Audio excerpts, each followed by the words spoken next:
5, 4-stage engine start. 3, 2, Artemis কর্মসূচি মূলত চাঁদে মানব অভিযানের নতুন যুগের সূচনা। 2022 সালে আর্টেমিস 1 ছিল মানববিহীন পরীক্ষা, আর আর্টেমিস 2 মানুষের অংশগ্রহণে চাঁদের কক্ষপথে যাত্রা। পরবর্তী মিশন আর্টেমিস 3 লক্ষ্য 2028 সালে চাঁদের দক্ষিণ মেরুতে মানুষের অবতরণ।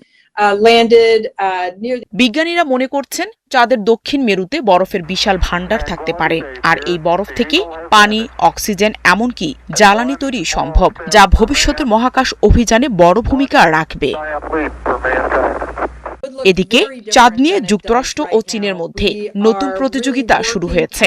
চীন 2030 সালের মধ্যে চাঁদে মানুষ পাঠানোর পরিকল্পনা করছে। এছাড়া আর্টেমিস প্রোগ্রামের সম্ভাব্য খরচ প্রায় $93 বিলিয়ন। এই কর্মসূচিতে বেসরকারি খাতের অংশগ্রহণও বাড়ছে। বিভিন্ন কোম্পানি চাঁদের সম্পদ যেমন হিলিয়াম-3 আহরণের পরিকল্পনা করছে, যা ভবিষ্যতে শক্তি উৎপাদনে গুরুত্বপূর্ণ ভূমিকা রাখতে পারে। তবে এই মিশন নিয়ে কিছু প্রশ্ন উঠছে। চাঁদের মালিকানা কার এবং সেখানে বাণিজ্যিক কার্যক্রম কতটা গ্রহণযোগ্য? সব মিলিয়ে বিশেষজ্ঞরা বলছেন আগামী 50 থেকে 100 বছরে চাঁদে গড়ে উঠতে পারে স্থায়ী মানব বসতি, গবেষণা কেন্দ্র, এমনকি বাণিজ্যিক ও অর্থনৈতিক কার্যক্রম। নাহিদা রিন্থি, 71।